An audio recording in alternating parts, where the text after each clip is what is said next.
Hello and welcome to Voice After 50, a podcast about the quiet truths, shifting roles and tender complexities of life after 50. I'm Beverley, and whether this is your first time here or you've been walking alongside me on this journey, I'm truly grateful for your company. Today's episode is called Time Turns Gently. Because sometimes the biggest life changes don't come like dramatic, earth-shaking thunderclaps. They arrive subtly, slowly, softly.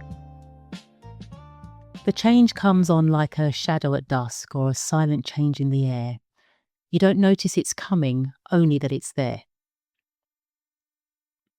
I want to talk about something that's close to my heart and has been sitting with me for a while now. And you may find it something you can relate to as well. I'm talking about those quiet yet significant changes and role reversals we may experience as we get older. The moment when you realise the people who cared for you now need your care.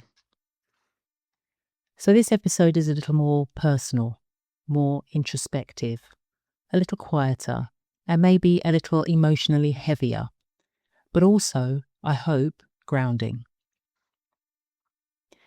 As we move through our 50s and beyond, something subtle but profound begins to take shape, especially in our relationships with those who raised us. What does it mean to watch our parents, our aunts, our uncles, our once steady elders, those who felt unshakable, almost permanent, begin to change, to decline? What stirs in us as we witness their strength begin to wane and soften? Their sense of certainty start to fade. What does it mean when our roles in relation to them begin to shift, when we find ourselves stepping into the space they once held? For me, it's been most noticeable with my mother. When I began to notice how she looked at her mobile phone like it was something unfamiliar, or when she asked what day it was, not out of habit, but with genuine uncertainty. That was the moment something changed in me. It was the beginning of a quiet role reversal. Suddenly, I was explaining things that she once knew. I was now reassuring her. I began to offer the steadiness she once gave me. And honestly, it's been unsettling. To go from being the daughter who leaned on her, my go-to person, my font of wisdom and the steady voice of reason and discernment, to being the one now offering reassurance, when once I was the one receiving it. And I need to say this, I have to give testimony to my brother. He is my mum's primary caregiver. Seriously, he's the most selfless human being I know. He's put his life on hold to care for our mum, and I say that with immense respect and gratitude and love. As for me, I call myself the behind-the-scenes person.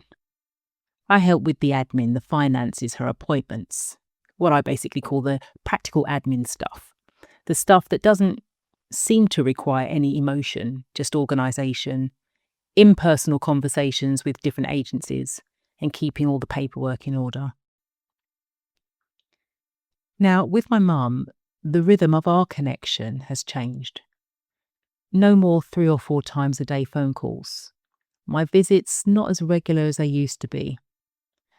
And I can't help but feel guilty about that. I'll be completely frank about this, and you know that's always my intention here. There are moments when I actually feel like a coward. Because sometimes, seeing my mum as she is now, the forgetting, the repetition, it's incredibly hard. It feels like grieving her over and over again, even though she's still here. And I want to be honest about what this brings up. Sadness, distress, and yes, even anger, because I feel cheated that my mum and who she used to be is slowly eroding. And then the guilt comes again for feeling those things. But what I'm slowly beginning to understand is this. These feelings are all perfectly normal. We are human beings. We feel, we grieve, we cry, and we struggle. We do our best in impossible and difficult moments, and we mustn't be so quick to judge ourselves. I found out recently that there's a name for this experience. It's called anticipatory grief. It's a type of mourning that begins and the ache that starts even while our loved ones are still with us. You feel it in the uncomfortably long pauses they have before a word comes to their mind, in the stories that no longer make sense, in the unsure way they hesitate at the stairs or forget a name. And in those moments, what comes isn't just sadness. It's guilt, resentment, tenderness, love, all tangled up together. But here's one of the most amazing things I've come to realise. There's another kind of love that lives here now. Not the loud, strong kind, but the soft, steady kind that shows up. The kind that makes the tea the way she likes it, even if she forgets to drink it. That buttons up her coat or helps her put on her shoes. Laughing at her stories, anecdotes and sayings, even when they've lost their punchline or you've heard them many, many times before. It's love expressed through care, through patience, through presence. I also want to say that I do understand that this isn't everyone's journey. Not all of us have close bonds with our parents or elders. For some, there's distance, estrangement, or even pain. And some are fortunate enough to still have vibrant, independent parents in their lives. But if you're finding yourself in that quiet, emotional space of caretaking, or even worrying about needing to be there soon, I really want you to hear this. In this season of life, it calls us to hold both grief and grace, to make room for what's been lost and for what still remains. There's no roadmap, no prescriptive way to do this, no checklist, because it unfolds in real time and we can only do the best we can in those times. Some days we're patient and strong. Other days, after a visit with our loved one, we cry in the car. Some days we feel capable, on top of everything. Other days we feel utterly and completely broken.